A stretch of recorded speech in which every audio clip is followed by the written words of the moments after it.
नमस्कार, स्वागत है आपका डीडी न्यूज पर। मैं हूं रेशमा आपके साथ और हमारे साथ हैं हमारे इस विशेष बुलेटिन में दीपाली। आइए हेडलाइंस पर नजर डालते हैं। गृह मंत्री अमित शाह आज असम में लाचित बरफुकन पुलिस अकादमी का करेंगे उद्घाटन। मिजोरम में असम राइफल्स के कार्यक्रम में होंगे शामिल।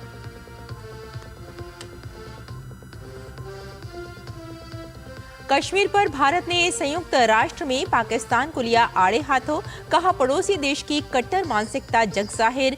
जम्मू कश्मीर भारत का अभिन्न अंग।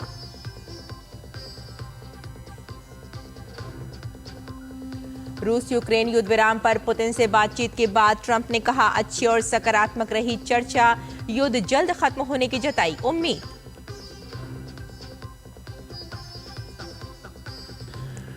मार्क कार्नी ने कनाडा के नए प्रधानमंत्री के रूप में ली शपथ, कहा कनाडा कभी भी अमेरिका का हिस्सा नहीं बनेगा।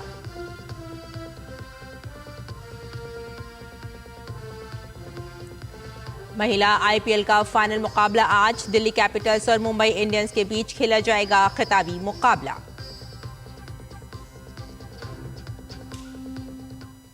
और आइए अब समाचारों पर डालते हैं विस्तार से नजर। गृह मंत्री अमित शाह आज असम में कई विकास योजनाओं का शुभारंभ करेंगे। वे अत्याधुनिक लचित बारफुकन पुलिस अकादमी का उद्घाटन करेंगे और पुलिस अकादमी की आवासीय परियोजना की आधारशिला रखेंगे। इस मौके पर असम के मुख्यमंत्री हेमंत बिस्वा शर्मा और केंद्रीय पोत जहाजरानी और जल मार्ग मंत्री सर्बानंद सोनोवाल भी उपस्थित रहेंगे। अमित शाह कल शाम असम में गोलाघाट पहुंचे। गृह मंत्री आज दोपहर में मिजोरम जाएंगे और असम राइफल्स बेस को आइजोल से जोखा वसांग स्थानांतरित करने के कार्यक्रम में शामिल होंगे। अमित शाह दिन में बाद में गुवाहाटी लौटेंगे और कोयनाधारा स्थित राज्य अतिथि गृह में रात्रि विश्राम करेंगे।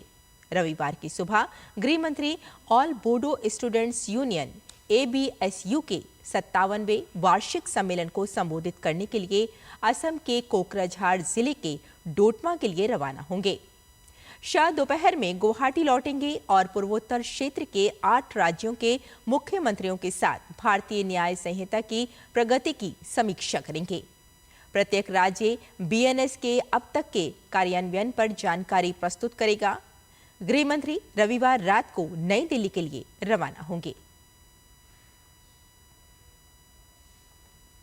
भारत ने संयुक्त राष्ट्र में एक बार फिर कश्मीर राग छेड़ने पर पाकिस्तान को लताड़ लगाई है। इस्लामोफोबिया से लड़ने के लिए अंतर्राष्ट्रीय दिवस मनाने के लिए संयुक्त राष्ट्र की बैठक में भारत का बयान पढ़ते हुए संयुक्त राष्ट्र में भारत के स्थायी प्रतिनिधि पर्वत नेनी हरीश ने कल जम्मू कश्मीर पर पाकिस्तानी दावों और बयानों की कड़ी आलोचना की और पड़ोसी देश की कट्टर मानसिकता और धर्मांधता के रिकॉर्ड को जिम्मेदार ठहराया। साथ ही उन्होंने इस बात पर जोर दिया कि केंद्र शासित प्रदेश हमेशा से भारत का अभिन्न अंग रहा है। भारत के स्थायी प्रतिनिधि ने कहा कि आज दुनिया धार्मिक भेदभाव को व्यापक चुनौती का सामना कर रही है। धार्मिक भेदभाव, घृणा और हिंसा से मुक्त दुनिया को बढ़ावा देना प्राचीन काल से ही भारत की जीवन पद्धति रही है।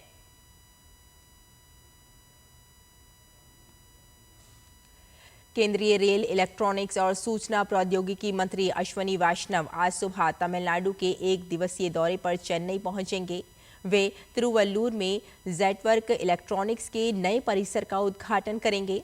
रेल मंत्री वैष्णव हाइपर लूप पॉड का भी दौरा करेंगे और IIT के थाईयूर परिसर में टीम के साथ बातचीत करेंगे। शाम को उनका सेंटर फॉर इनोवेशन का दौरा करने का भी कार्यक्रम है। हिमाचल प्रदेश के बिलासपुर से कांग्रेस के पूर्व विधायक बंबर ठाकुर को उनके घर पर अज्ञात हमलावरों ने कथित तौर पर गोली मार दी। पुलिस ने कहा कि आरोपियों को पकड़ने के लिए तलाशी अभियान शुरू किया गया है।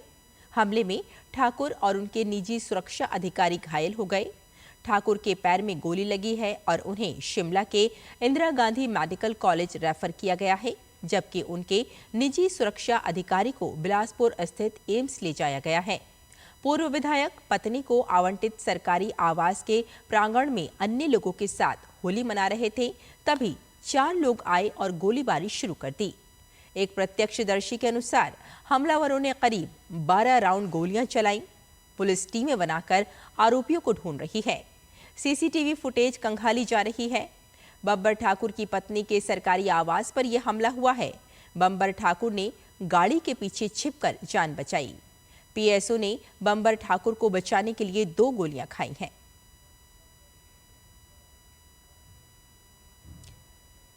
भाषा विवाद के बीच जनसेना पार्टी प्रमुख और आंध्र प्रदेश के उप मुख्यमंत्री पवन कल्याण ने भारत की भाषाई विविधता को संरक्षित रखने की आवश्यकता पर बल दिया है।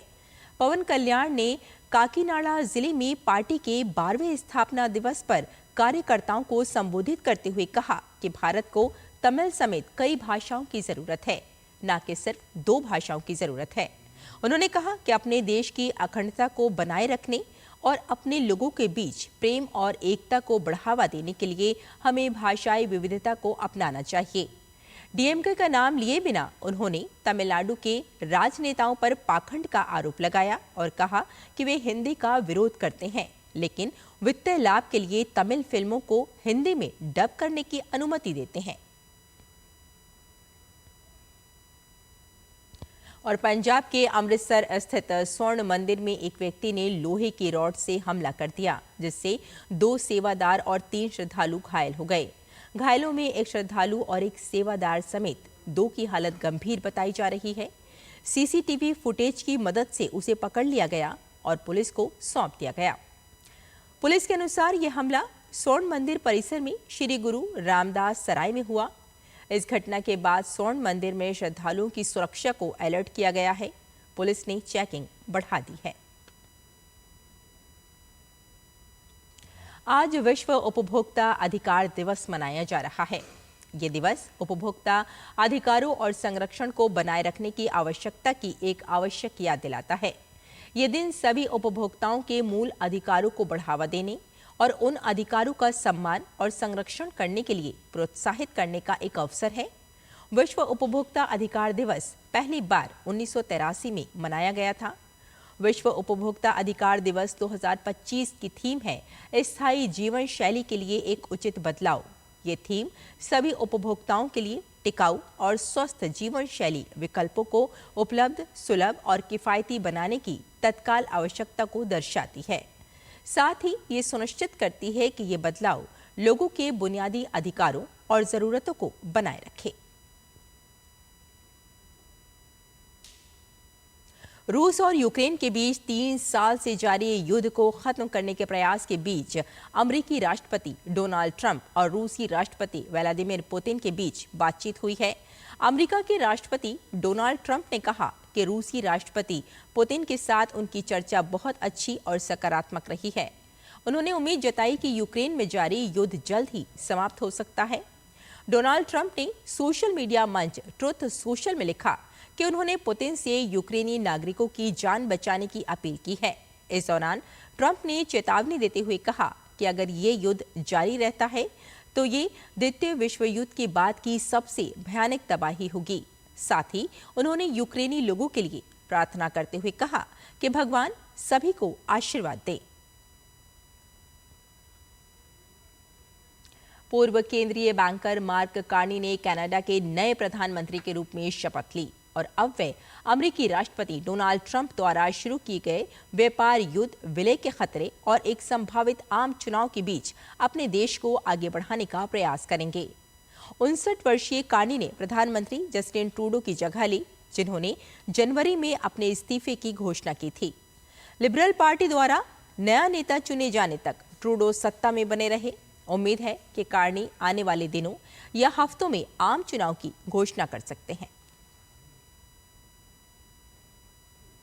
और महिला प्रीमियर लीग का तीसरा संस्करण अब अपने आखिरी पड़ाव पर पहुंच गया है।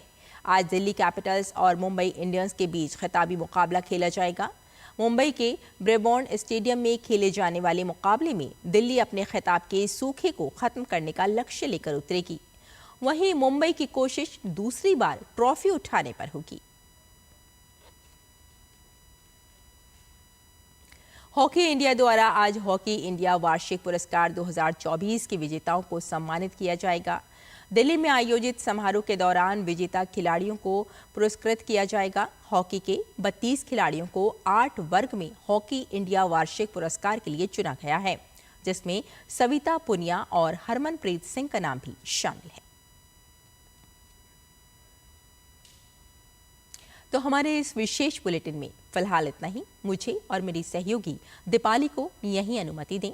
नमस्कार।